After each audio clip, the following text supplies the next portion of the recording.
A woman woke up after being dead for 27 minutes. Then she scrawled a spine-chilling message.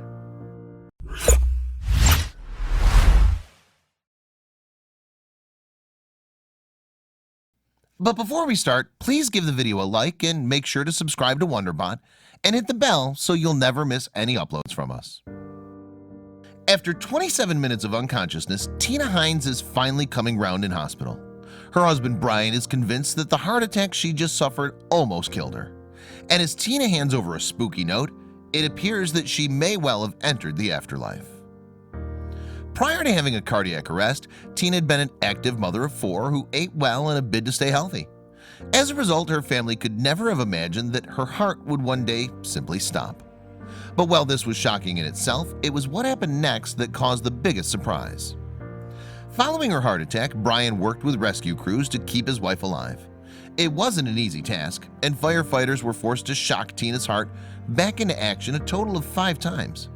But little did they know that as they worked, unconscious Tina was having a surreal near-death experience. Tina and her husband Brian were college sweethearts. They met at Biola University, a Christian school in California. They'd shared a couple of classes together. Of course, the pair couldn't have known back then that years later, Brian would one day be tasked with saving Tina's life. Recalling those early days at college in a June 2019 interview for Phoenix's American Heart Association, Brian said of Tina, "She was tall, she was athletic, she'd be jogging by, or she could be going someplace and I'd say, 'Hey, what are you doing?' And she'd say, 'I'm going running.' So I'd say hi to her." From there, Brian and Tina's relationship progressed quickly and with ease. "A friendship started, and then we got engaged," Brian explained. "Then 6 months later, we got married." Revealing his love for Tina, he added, "She made things that I like to do, and she made them better by being there." Given that Brian was Tina's husband, it's perhaps unsurprising that he had good things to say about the mother of his children. But he wasn't the only one to sing her praises. Family friend Jeff Logus told Phoenix's American Heart Association, "Tina is adored by everybody. Brian and Tina, their family, they spread so much joy and happiness in everybody's life." Tina and Brian would go on to have a family of 4 children and eventually settled into Phoenix, Arizona. It was at their home in the city that the couple's world was almost shattered when Tina suffered a heart attack. However, the story took a miraculous turn as Tina somehow woke up after being dead for 27 minutes. The strange events unfolded on February 12, 2018. It was just like any normal Monday, Brian told Phoenix's American Heart Association. The couple had been out for a hike before their good friend Jeff called in to see them. However, shortly after he arrived at their home, disaster struck. "When I got here, Tina and I were standing shoulder to shoulder 1 second," Jeff recalled. The next second, Tina had fallen virtually straight face forward into the rocks. Realizing something was wrong, he yelled out to Brian to call 911. Given that Tina had appeared in good health mere moments earlier, Brian was at first confused by Jeff's demand. However, when he saw his wife on the ground, he knew that her condition had taken a serious nosedive. So with Tina's life seemingly hanging in the balance, Brian called emergency services. From what he could see, Brian believed that Tina was having a heart attack. Even more worryingly, she'd passed out and wasn't breathing. As a result, Brian was instructed to lie Tina flat on her back so that he or Jeff could carry out CPR. Together, they battled to keep Tina alive until emergency services arrived to take over. The emergency call handler told Brian that Tina needed chest compressions. Describing what happened next, he told Phoenix's American Heart Association, "Jeff immediately, because I'm talking to the 911 operator, he started pushing down on Tina's chest. Neither one of us had any kind of training at all." Given the physical exertion that CPR can require, however, Jeff soon tired. As a result, it fell to a distraught Brian to save Tina's life.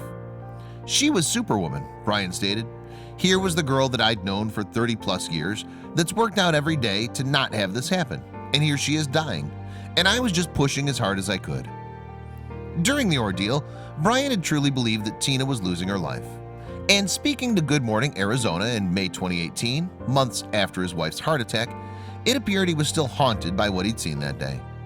"Her eyelids didn't close," Brian explained. "Her eyelids were open and her eyes were rolled back into the top of her head." Once the fire service personnel arrived at the scene, they took over from Brian. Now all the concerned husband could do was watch, undoubtedly in horror, as firefighter tried to save Tina's life. In the end, the crew gave Tina 5 electric shocks on the way to the hospital, in a desperate bid to kickstart her heart. However, according to firefighter Joe Sandman, it was Brian's actions that had prevented Tina from dying on the sidewalk outside her home.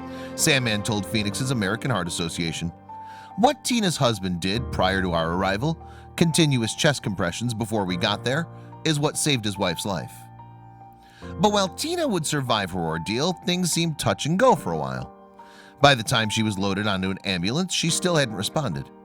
As a result, Brian had to come to terms with the fact that his beloved wife might not survive. And in that desperate moment, Brian turned to God. Recalling his prayers, Brian stated that he tried to make a deal with the big man above. "I told God that if he gave me Tina back, then he could take anything else," Brian said. "He could take all our cars, he could take all my stuff. I don't need that stuff. I needed Tina." And it seems that Brian's prayers may have paid off, because after arrival at the hospital, a doctor told him that his wife was alive. For Brian, Tina's survival was nothing short of a miracle. He truly believed that God had granted him his wish, and what transpired later would appear to confirm his suspicions. That's because while Tina laid lifeless for 27 minutes, she believes that she had a so-called afterlife experience. And Tina isn't the first person to report they'd have a spiritual out-of-body experience when on the cusp of death.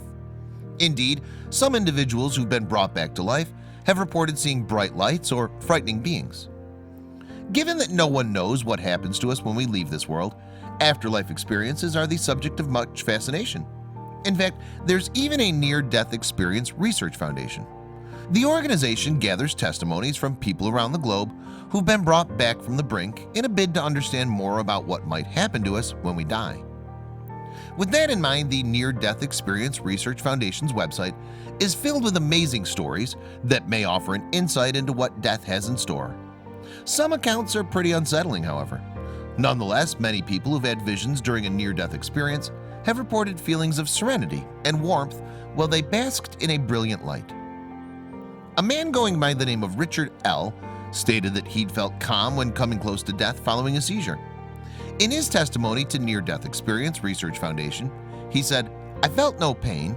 I felt an unending love and a sense of peace as I kept floating towards the light." Similarly, heart attack survivor Heidi C. described seeing the most beautiful white golden light. She added, "There are no words to really express or articulate how I felt or to describe the beautiful light and warmth that I was bathed in. The colors and feelings were a million times magnified." As Tina revived time and time again by emergency services, little did her distraught husband Brian know that she too was having one of these afterlife experiences. The first he would learn of the matter was when Tina came around and was seemingly in a hurry to tell her surrounding family members something. Unable to speak due to a tube in her mouth, Tina was handed a pen and paper to help her communicate. In an almost unintelligible scrawl, she simply wrote, "It's real." Confused, Brian asked his wife what was real. That's when she pointed upwards towards heaven, with tears filling her eyes. Tina later divulged more details of her afterlife experience in an interview with Good Morning Arizona in 2018. She claimed that she'd seen Jesus standing in front of some black gates that led to a beaming yellow light. Tina added, "It was so real, the colors were so vibrant." And for Tina, for her, there's little doubt that what she saw that day was a little piece of heaven. Referring to the number of times she was resuscitated following her heart attack, she said, "From what the paramedics shared with us is that, truly, I died 5 times and came back." Like many other accounts of afterlife experiences, Tina's included a distinct vision of light. It was bright yellow, so it was almost like that envision of a sun, she told Good Morning Arizona. And it was within those golden rays that Tina claims she saw Jesus just standing there. Given Tina's vision, both she and Brian are convinced that it was God's will to save her life. As a result, the couple have discovered a new appreciation for life. "I'm just so thankful that he didn't take you right then, right now," Brian told Tina, "that you got to stay and still be my wife. So I celebrate every day." Moreover, that isn't the only way in which Tina and Brian's lives are changed in the wake of her heart attack. That's because both of them are now spokespeople for the American Heart Association. And if that wasn't enough, the couple have also found viral fame on account of Tina's apparent afterlife experience. Tina and Brian's story hit social media after their niece Maddie Johnson had a copy of Tina's "It's Real" scribble tattooed on her wrist. She subsequently posted a picture of the spiritual inking on Instagram in June 2019. And alongside the snap, Maddie revealed the meaning behind the tat. In the accompanying caption on Instagram, Maddie wrote, "Tina's story is too real not to share and has given me a stronger confidence in a faith that so often goes unseen. It's given me a tangibleness to an eternal hope that's not too far away. I love you at Tina Hines. The way you boldly love Jesus and others has changed the way I hope to live and love." And Maddie wasn't the only person eager to spread the word about what Tina had apparently seen as she drifted in and out of consciousness. In fact, Tina herself has opened up about her afterlife experience, even telling her story at Arizona's Reunion Community Church. And it was there that Tina revealed she was thankful for what had happened. While addressing the church congregation, Tina explained, "I got to be able to talk about seeing the face of Jesus. I see it as such a beautiful, incredible gift. Where Brian sees it as just an unbelievable, incredible gift that I'm still here, I see it as a gift in a different way, in that I got to literally see Jesus face to face." Meanwhile, Brian spoke about his perspective of the incident in his interview with Phoenix's American Heart Association. "I know that God, the God that I believe, touched her heart and allowed her to come back," Brian said. "He'd heard my plea and had done a miracle in not only letting me have her back, but letting me have her back whole." However, despite their bolstered faith in God, Tina and Brian acknowledged that he wasn't the only person who'd helped to save Tina's life. As a result, the couple made sure they visited the 911 call handler and the firefighters who'd assisted them on that fateful day. It was important for the couple to thank each one in person. And at least one member of the emergency crew who helped Tina after her heart attack also believed that higher forces had intervened to ensure her survival. "It's one of those calls that none of us will ever forget," one of the firefighters told Good Morning Arizona. "I was a witness to a miracle," is the way I look at it. And for Tina, there was one more savior to whom she had to pay tribute for saving her life: her husband of 30 years. After all, it was Brian who'd administered the CPR that kept Tina's heart moving. His grateful wife told Phoenix's American Heart Association, "In those few moments, if I was on my own, everything could have been different."